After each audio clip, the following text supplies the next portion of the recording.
Welcome back to our channel! So, salamat sa pagbalik at pag-subscribe ng ilan sa inyong still nanonood. So, pinilian ko lang yung medyo madali or yung easy to follow at yun yung mga ipapakita ko sa inyo. Why? We have to rush. Yun na natin dahil we have to listen sa feedback. So, last week, sabi ng husband ko ay napakatagal ng video. So, ngayon, let's go straight! Ayan. So, meron ako pakita sa inyong material na gagamitin natin. I found na meron pala akong spare vellum. Yan. So, ang laki niya compared to the last paper na ginamit natin or yung pinakita ko sa inyo last time. And then yung like, eto, pinakita ko sa inyo last time, gagawin din natin yan. Kaya, naglabas din ako ng mga yarn. So, siguro pilian ko na lang or tingnan natin kung alin ang mas maganda tignan kapag nagawa na natin yan. Alright, let's go to the first design. Ang unang design natin na gagawin ay tinatawag na gradient design. So, it looks like this. Ayan. I'm not sure kung meron ba akong ibang gradient design dito. Pero I guess, ito na yung pwede nating tignan. Or from the name itself, ayan, gets na natin na. By the way guys, habang nagkakat ako, again, I'd like to thank you. Maraming salamat sa pag-support nyo sa last video natin. So, doon nyo malalaman if you'd like to know why I do what I do. Itong pagbo-bookmark, bakit ko siya binibenta, or bakit parang ang dami yung nare-regaluhan. Ito sa inyo at you know somebody na who might be interested na manood ng ganyan o sundan kung paano gumawa ng no print DIY bookmark, recommend nyo yung ating video, yung first video. Okay? Thank you!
Ayan, there you have it guys. Tapos na siya. Look, para magkaroon ng dimension yung kabilang part, nilagyan natin ng again, random pattern and even yung likod nito. So, ang kulang na lang dito is yung string. Ayan, pakita ko na lang yung final result. But look, we're done with the first design, gradient. It's a gradient blue. Now, let's move to the next design. Again, tingnan nyo yung paisley. Yan. Yan ang target kong itsura na gagawa ko, but I always end up na mga swirls and S, like S design, parang ganyan. And okay lang naman yan. Yeah, pero kung tatawagin ko siyang paisley, it's not paisley at all. So yeah, to make it easier, kung mahilig ka rin sa mga ikot-ikot, swirls or S, ganyan, kayang-kayang i-attempt yan. Pero tignan nyo kung paano ko siya ginagawa or paano yung technique para magmukha siyang design even though it's just random S's and circles or swirls. Let's go!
Ayan na guys. guys, we're done. Ito ang naisip kong isulat for our second design.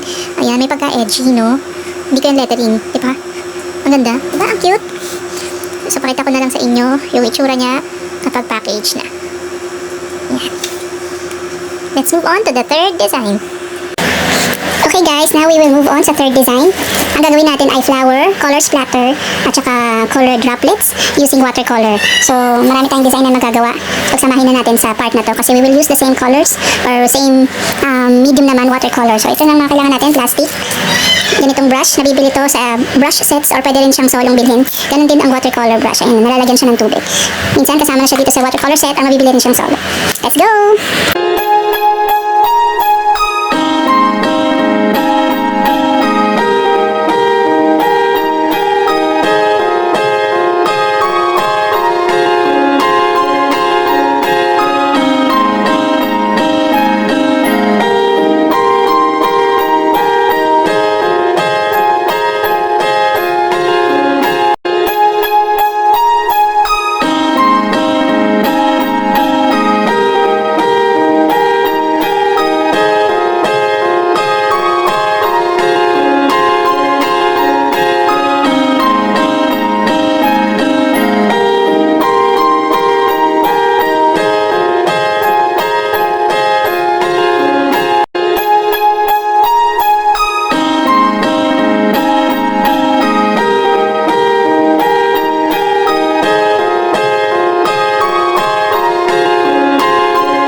guys, we're back. At ito na nga yung mga phrases at saying na naisip ko.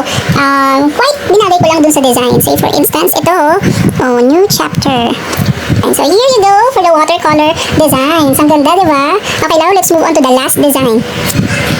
This time, we will do designs na something inspired sa mga present designs na sa paligid. So I'm thinking of lace, as weird as bricks. Meron kasi ako naisip na quote about it. Checkered from mantel o kurtina man yan, punda, and also metal. Yeah, we can do that. So let's go!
So, meron tayong apat na design. Ito yung metal. Ang cute, di ba? Tapos ito yung inspired sa lace, bricks, and ito yung parang checkered design. Diretso na tayo. Mamaya lalagyan ko na lang din ng quotes yan. Papakita ko sa inyo lahat ng finished product. Ngayon, pakita ko sa inyo kung paano ko binubutasan itong ganitong bookmark.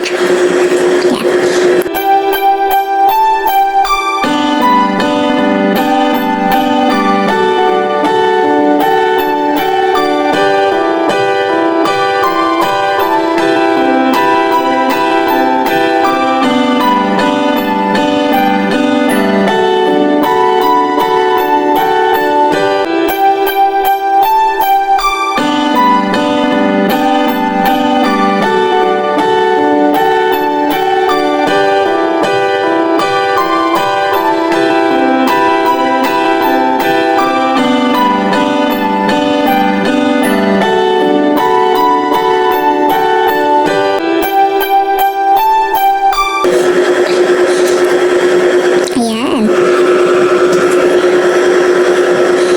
Lalagyan ko rin yan ng glue dito para hindi siya umandar-andar. Okay. So, see you later, guys. Lagyan ko lang ng ilang phrases or saying to. Lagyan natin lubid lahat. Then, let's see. And there you have it, guys. Ito na yung itsura nila na meron ng coats. Ito yung magnetic, oh. Yung gradient, yung checkered, metal.